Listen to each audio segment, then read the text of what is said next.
एक कानून जिससे सवर्ण थर थर कांपते हैं। आखिर कौन सा कानून है जिससे तथाकथित उछली जातियाँ जो हैं, ऊंची जातियाँ, वो डरती हैं? और ऐसा कौन सा कानून है जिससे तथाकथित निचली जातियाँ काफ़ी संतोषजनक स्थिति अनुभव करती हैं और उनसे बहुत ज़्यादा कॉन्फिडेंस मिलता है? वो कानून है SC/ST एक्ट।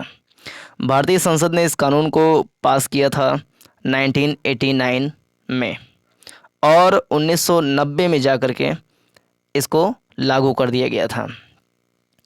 ये कानून उन सभी के ऊपर लागू होता था जो अनुसूचित जाति और अनुसूचित जनजाति यानी SC/ST या अंग्रेजी में शेड्यूल्ड कास्ट या शेड्यूल्ड ट्राइब से बिलोंग नहीं करते थे।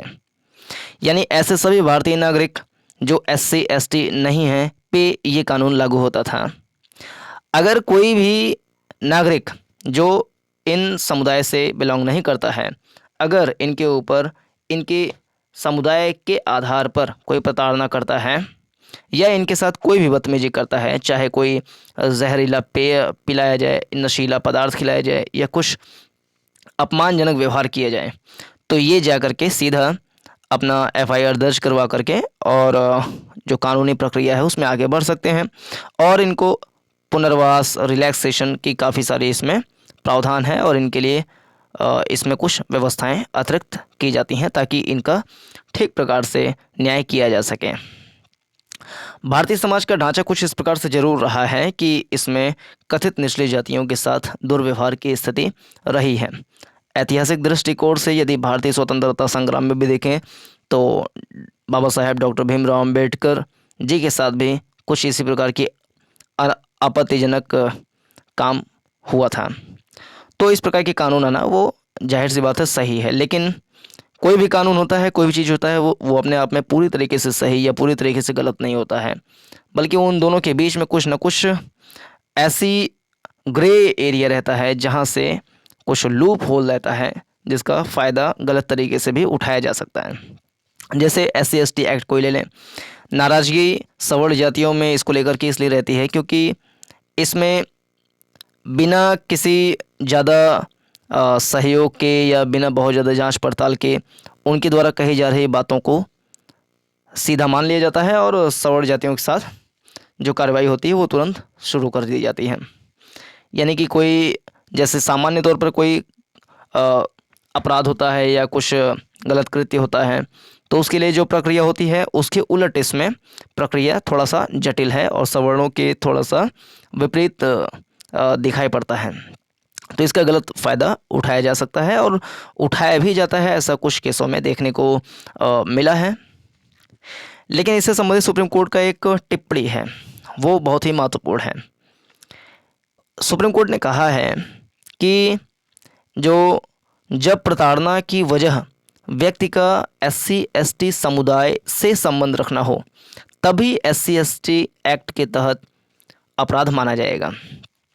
जैसे आमतौर पर कोई भी व्यक्ति किसी से भी कह लें कि दुर्व्यवहार या अन्य प्रकार के कुकृत्य कर सकता है, गलत व्यवहार कर सकता है, चाहे वो जनरल हो तो वो जनरल के साथ भी गलत कर सकता है, तो उसके साथ उस तरीके की कार्रवाई होगी।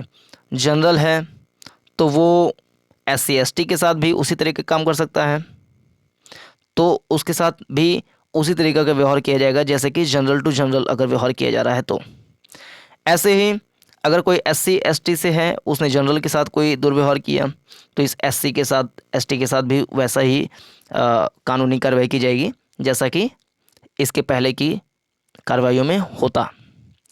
ऐसे ही यदि कोई SC है या ST है, वो किसी SC या ST पर दुर्व्यवहार कर रहा है तो उसके साथ भी वैसे ही कानूनी प्रक्रिया पालन किया जाएगा। ये 4 अलग अलग कैटेगरीज हैं।